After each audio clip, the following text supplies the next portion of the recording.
I'm going to invite Christopher Bailey to join me on stage. And I'm going to invite us to take a moment, because I think to rush from one thing to another is sometimes not wise. I need... Of course, yeah.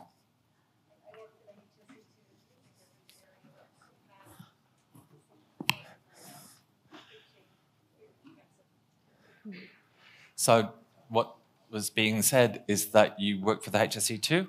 Yes, in a completely different area. But you are so proud. I'm very proud to see that a project like that, and we were talking about love this morning and how can love be expressed in health services, and I think that's a really amazing case example of it. So well done.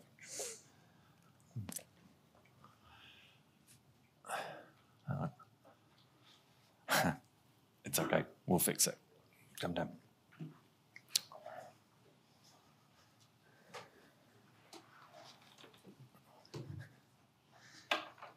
Take the seat. I think that was a really important thing to say, and the reason we wanted to share that project with you is because health services evolve. There are extraordinary things happening in Ireland and in many other places that are worth paying attention to, thinking about, looking at. And so before we jump into a conversation with Chris, I want to invite you to take a moment just to reflect on the last session, on the last presentation, on all that's been going on today and the other days, and then we'll move through a dynamic, I think. So I want to invite you to do two things. That thing that I introduced people to this morning. If you need to, so breathe in and breathe out. Breathe in and breathe out as you go through your fingers. I want to invite you to see where tension might be sitting in your body. And I want you to invite you just to sit with it.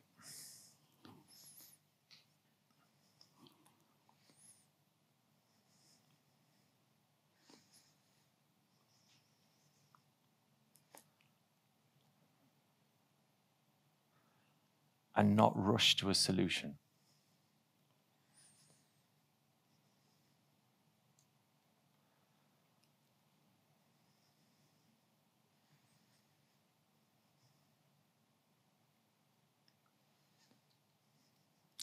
And because I am inspired by Chris and his hat, I decided we could go another level.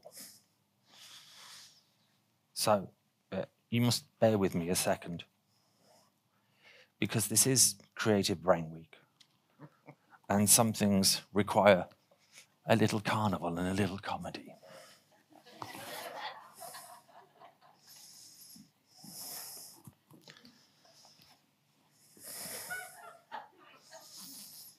Oh my God, I can see.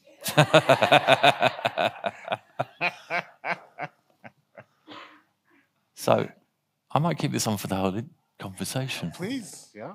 It's, except I can't hear anything, which isn't particularly useful. And I'm also thinking that I used to work for the circus, Chris. I used to work at the circus, and we were doing a very complicated event. Are you comfy there? Yeah. In Glastonbury, in the festival. And this circus was like all circuses. It was an international gathering of people from all around the world who worked together to try and make entertainment for people, to make transformative moments in people's lives. And it was a very difficult event. This is sometime in the middle of the 80s. And the tent that was coming to Glastonbury was somewhere in Spain. And the truck broke and another truck broke. And there was finally, and we were up days trying to make this thing work. And finally, the truck appeared and it came through the field, and the field was raining. And right at the very end, before it got to where it was going to park, there was a tiny river and a bridge. And the guy who'd been driving all the way from Spain turned the truck onto the bridge and dropped it in the river. Dropped the whole truck in the river. And so it's made me very, very careful about endings. Really, really hyper anxious about endings. Okay, enough tomfoolery. enough carnival for a moment. We can go back to normal lights. Thank you for the indulgence. I was partly reminded that by Tracy Naledi's introduction, Mike went. Tracy, did that still come back? Great.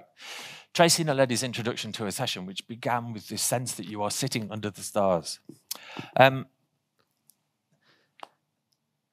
So we come back to where we started, really. This is Mr. Christopher Bailey. Mr. Christopher Bailey is the lead for the World Health Organization of Arts and Health, who came here to Creative Brain Week last year and decided to come back, but has spent all week not in Dublin, but in a car being driven around Cork and Kerry and, well, the West largely, visiting small local projects made like the ones that we've been listening to, like A Quiet Path. So that's what you've been doing for the last week. But for the last year, you've been, since you were here in March, you've been on a bigger kind of journey, really. Where have you been, Christopher? Oh, I don't know if I can even count how far. Oh, is it not working? I don't think so. I mean, there was a period of time in the fall, a 6-week period of time where I was in 6 different countries. So I don't know that I can go through all the list. But one of the things that I found is after my experience in Creative Brain Week last year, there was an event that happened that helped me explore my own Irish past. Mm-hmm. And I was on the male side of my family. I'm a descendant from an Irish immigrant to the U.S. And one of the things that excited me, but also filled me with a certain amount of trepidation last year about coming to Dublin, was that, as far as I know, I was the only person in my family to return. And so not only was it my first trip to Ireland, it was the first in that line. And some events happened that were quite insightful to my family story. And one of the things I found over the last year is that no matter where I went in the world, whether it was Vienna or Nigeria or Amsterdam or wherever it happened to be, I would tell that Irish story. And everyone related to it. Why do you think? Because it was personal. Yeah. But also I think there was something about the story of loss and return that is fundamental to the human experience. Yeah. And in particular, well, there was a case in Nigeria last year where I went for the National Arts and Health Week in Lagos.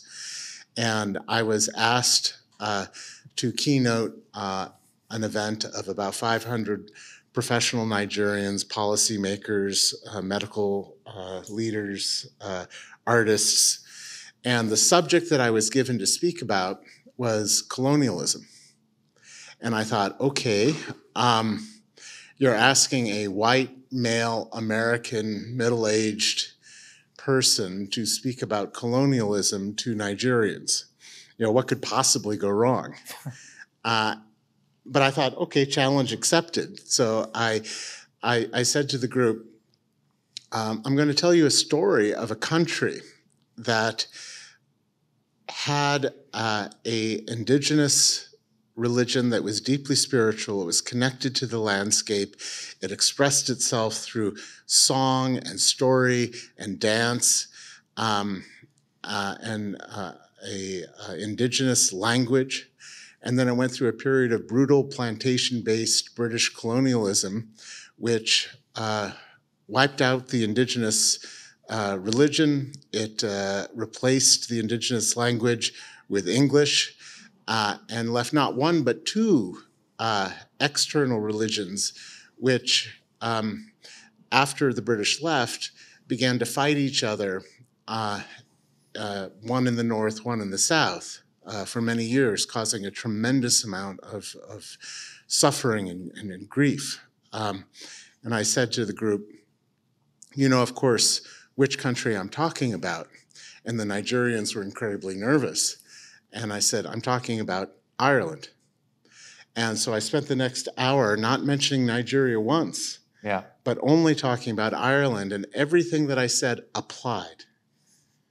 And it's an example of ascetic distance, where sometimes you have to talk a long way around a story in order to come back a short distance correctly. And you've stuck to that. I mean, you are a technical officer for the WHO. Yeah. That's your official title. But when you turn up to something like this, you have made a decision about how you present. You want to talk a bit about that? Well, I was trained as an actor when I was young and beautiful, and so I think that stuck with me. But I remember at the beginning of this program, the initial chunk of funding that I got was from the Wellcome Trust, and I was asked to come and present the initial scoping review of the evidence base to their offices in Euston Square. And the night before, you know, I just thought, I can't do this in a PowerPoint. You know, we're talking about the health benefits of the arts. You know, so I told the story. In terms of story, I use song, I use dance, I use jokes, and it worked. And I think part of the idea there is that you try to involve the audience in the many levels of knowing. It's the way I introduced the piece, I said to the audience, not only am I going to talk about catharsis and remind you of Aristotle's definition of catharsis, not only am I going to describe some of the cutting edge neurology of what we think is happening in the midbrain at the moment of catharsis, how that neurologically works, but by the end of the hour, I'm going to bring you to catharsis. And they all laughed because it's kind of a bold statement. But then when I did, and you could hear a pin drop, that brag in the beginning was actually setting up the effect. No show without a tell, no tell without That's a right. show. Exactly. So, but it's this idea that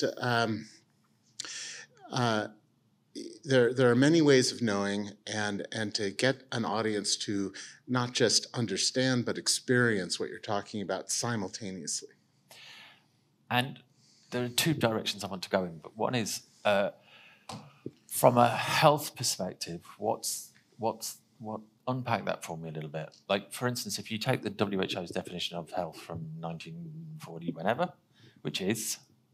Well, it's from 1948, our Constitution, and paraphrasing it, it's health is not merely the absence of disease and infirmity, it's the attainment of the highest level of physical, mental, and social well-being. And so when you turn up to a room like this and you don't talk about technical issues, but you take people through a narrative, what's happening in the room? Well, I think it depends on the audience.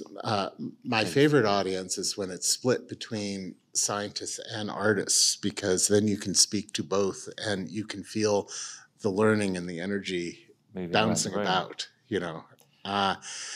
But I think when I only present the science, even if the audience are scientists, they understand, but they don't necessarily believe. Scientists, whether they realize it or not, when they start feeling the effects of something, then they become less skeptical because of the multiple ways of knowing. The most dramatic change in the culture of WHO regarding arts and health actually happened during our WHO 75th anniversary concert, where we had Renee Fleming and Pretty Yende and people singing. It was called the Healing Arts Concert, but we didn't present any evidence at all. It was just experience. And we had, this took place in Geneva, and we had representatives of all the missions there. We had the senior management there, and they all began lining up saying, how can we do this in our country? And that's the audience bringing their knowledge but changing their emotions in the room? Yeah. Yeah, multiple ways of knowing. Yeah. So but the second strand is you have a condition. The stick isn't for fun. And it can be. So, I like to say, clans, you know, I may not be seeing well, but I'm looking good, right? I'll meet you after the show. That makes a big difference. It made a big difference this week when we were trying to travel you around because we had to think very carefully about how we passed you from group to group. Yeah. Yeah. And so, as organisers, we had to bring a duty of care, which we do anyway. But you had to smuggle me across borders. There was a lot of wrapping you up in, That's newspaper right. and the dog sniffing. And this between Cork and Galway, it's very different. Yeah. But you go around the world like this, yeah. So what's the effect of your congenital condition, your eye condition, on audiences? What do you think that brings? Well, I can't see. No. I have no idea who's there. Well, I think oftentimes I'm just announced ahead of time as a WHO technical officer, so they don't know what to expect. They don't know me or anything like that.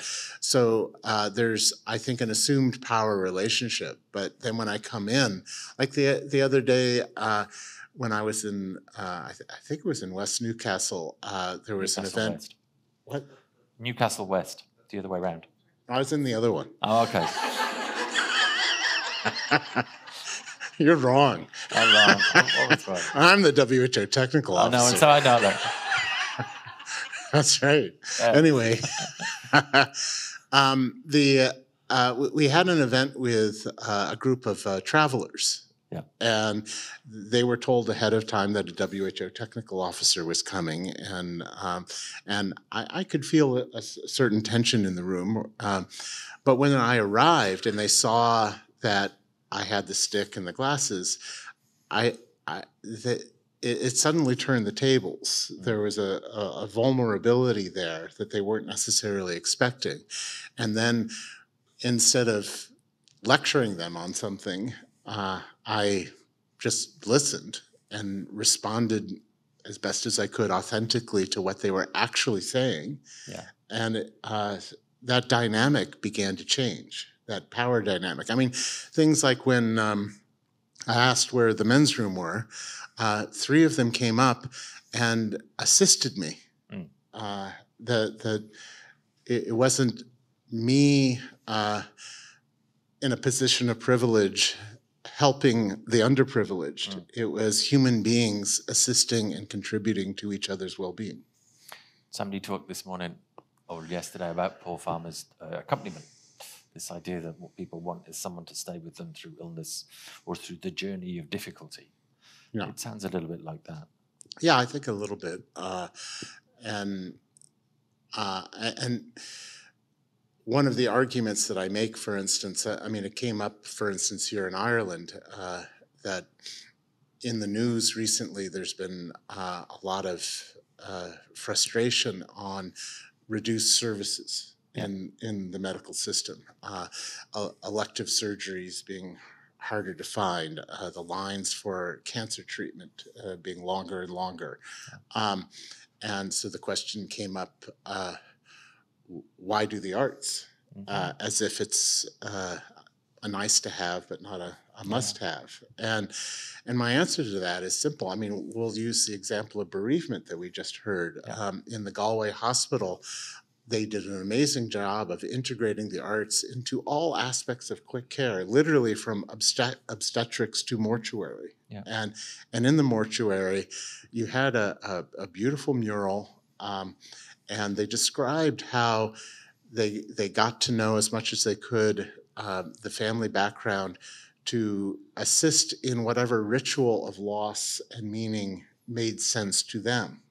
And it wasn't, as we saw in the beautiful Quiet Place event description just before, it wasn't just a bureaucratic paper pushing, Yeah. you know, with some pro forma moments of silence. It was an actual communication and mutual learning and discovery of meaning in the most painful moment of their life. Yeah. And that's not a nice to have. That's care. And I think fundamentally what it boils down to is, you know, would you say that nutrition is a nice to have? Would you say that exercise is a nice to have? No, there are health behaviors, and creative expression is a health behavior. It's not something that is complementary to health. It's part of the definition of being a thriving human being. WHO's focus is on bringing countries that may have less resources healthier, making everybody healthier.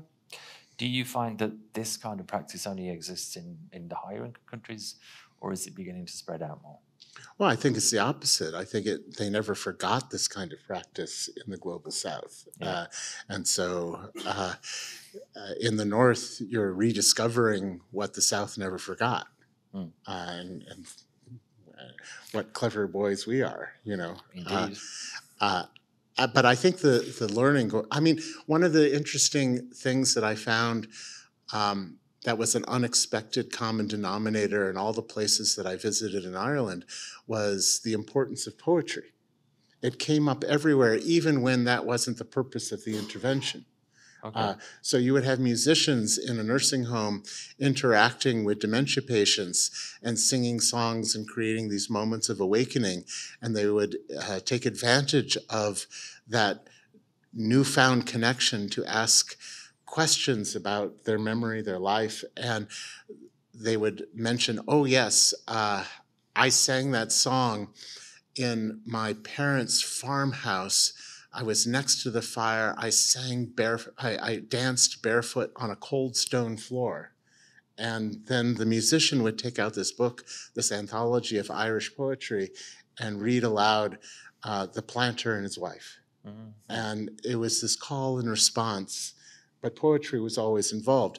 But the question about North and South, the only other country that I visited, or area that I visited, where poetry is thoughtlessly woven into all aspects of living is in Islamic countries, and Saudi Arabia in particular, where the one thing every person of the Islamic faith has is a deep and personal knowledge of poetry. And so that's just one coincidental connection. I was in Tehran, and they teach Farsi through poetry. Right. Everybody is a poet. That's right. And it's an ownership of language. It's a beautiful thing. But I can also think of other places where that kind of thing exists, where the culture, where the creative practice or the arts is not separate from the culture. So, for example, a friend went on a Churchill Fellowship to Harlem because he'd heard about this extraordinary African-American choir of older people. Some people living with cognitive decline, some people who were just older. And he went to see it, and it was in a community center somewhere up in Harlem, and he arrived in expecting to see what looked like a choir, but instead he found people sitting around tables drinking cups of coffee and tea and having the chat, and nothing very much was happening at all. It was just the chats. And he got a bit frustrated. He'd got a Churchill grant. He'd gone halfway around the world. What was I doing here? And he said, and then this extraordinary thing happened. People were talking about what was going on in their lives. They were talking about their granddaughter, and their granddaughter had just met this new guy, and the new guy was bad. He was an awful boy, you don't want to hang out with that. And somebody sang a snatch of song, And then the whole room just picked up the bit of song.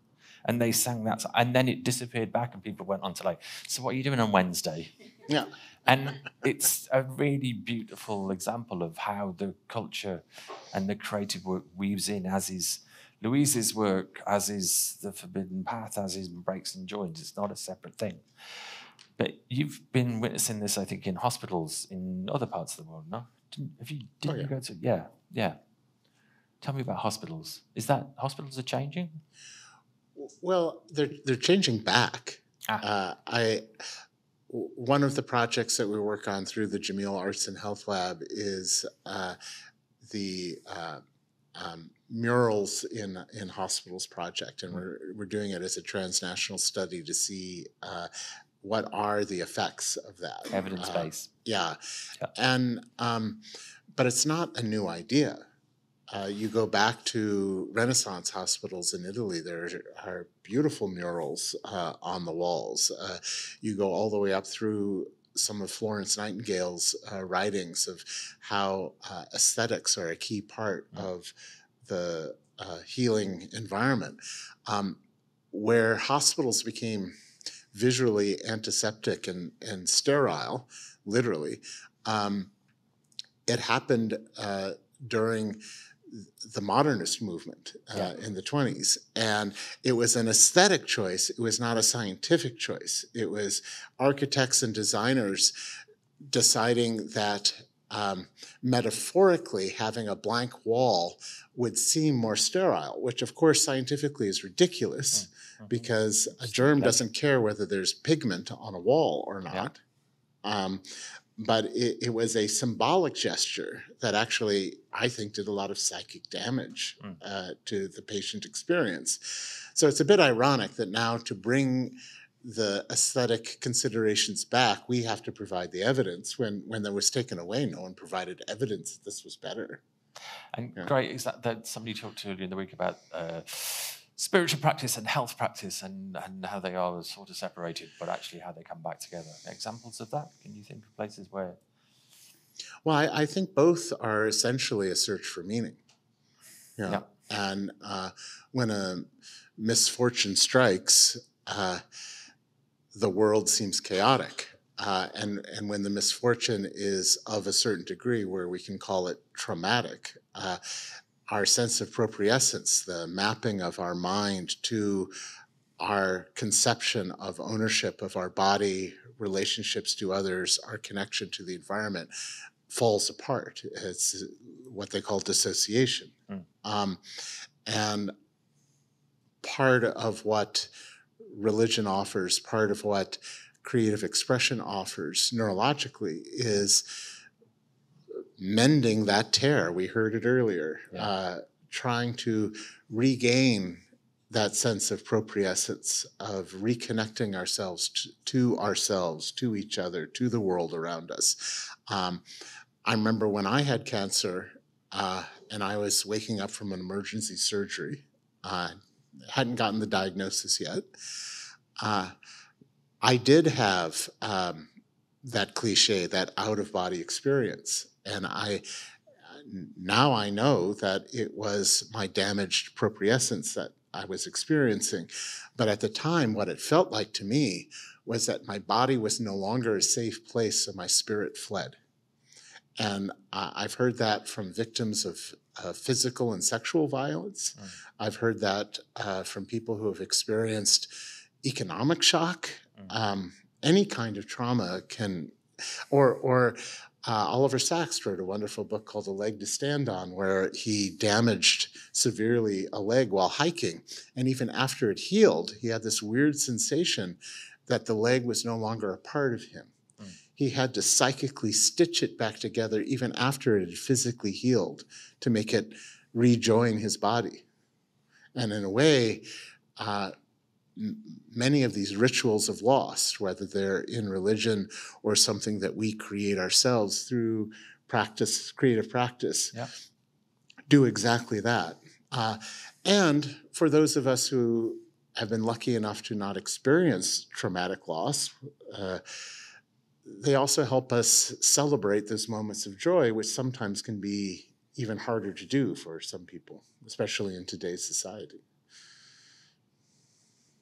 Celebrating moments of joy.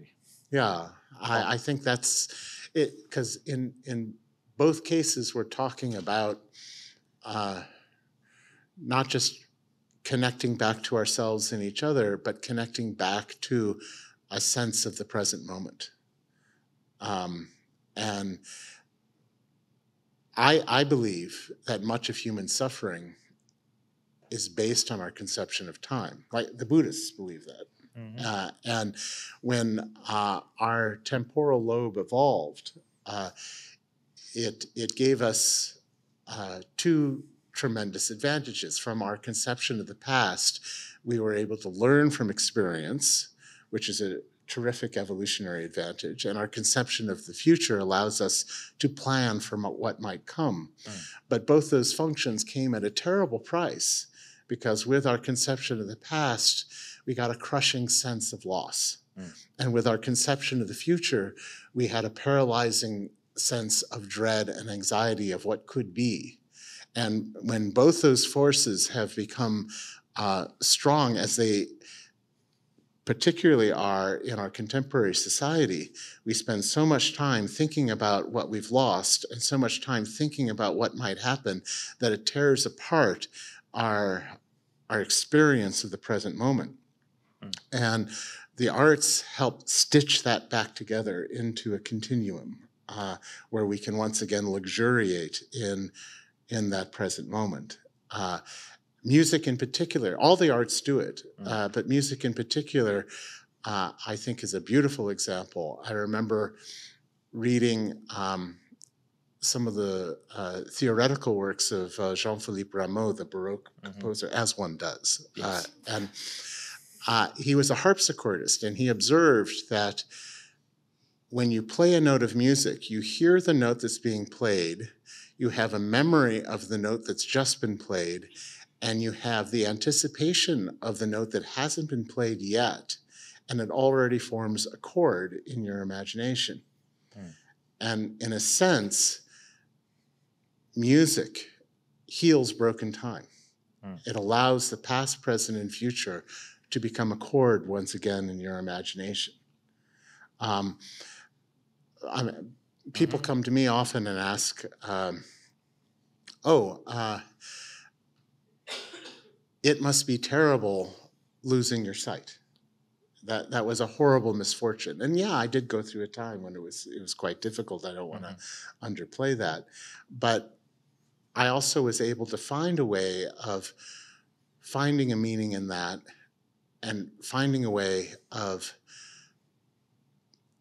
not denying the blindness, but incorporating it into my identity to transform myself into a blind person, but one that was connected and centered and happy. And the best way to describe that is, in some ways, a form of a poem of, just as you willingly close your eyes to better savor a glass of red wine, just as you willingly close your eyes to better embody a beautiful piece of music, just as you willingly close your eyes to trace the gentle slope of a lover's forearm, so too do I accept the closing of my eyes to better share this moment with you.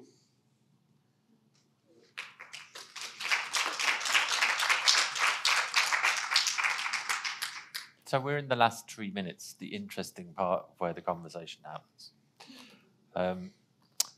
Last thoughts. Last thought? No, not last thought. Like, I hope it's not the last I hope you thought. don't miss the step. Sorry. But yeah, no. Back to the present moment.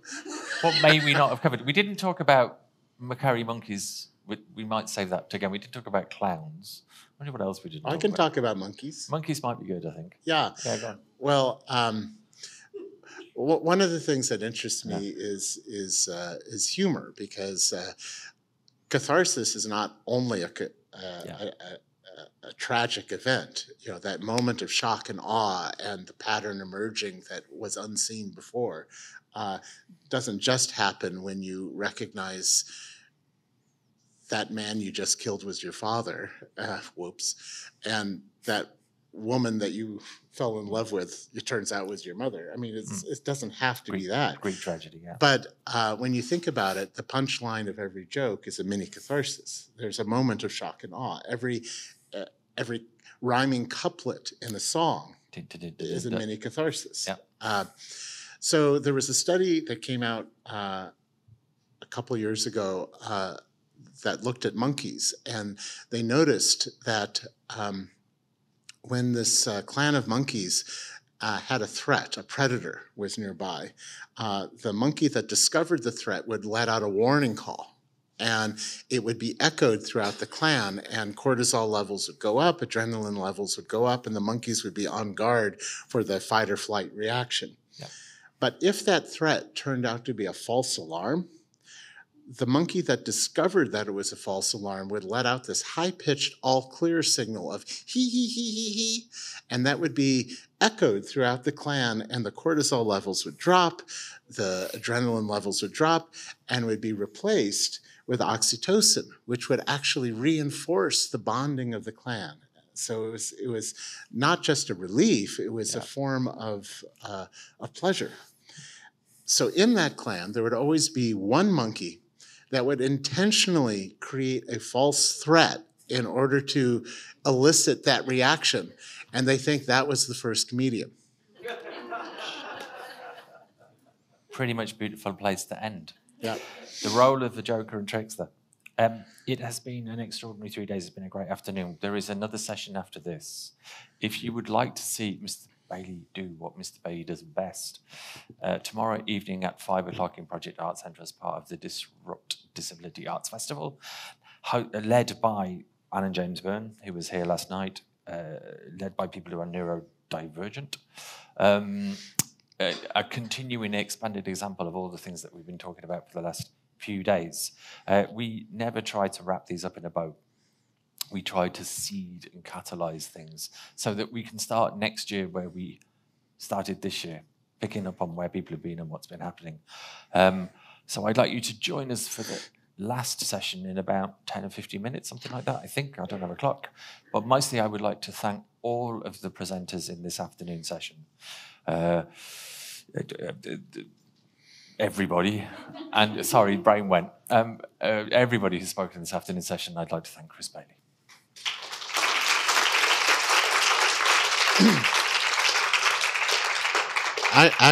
Let me take a moment and demonstrate what I do best. Can you hold this? Yeah. Ready? Yeah.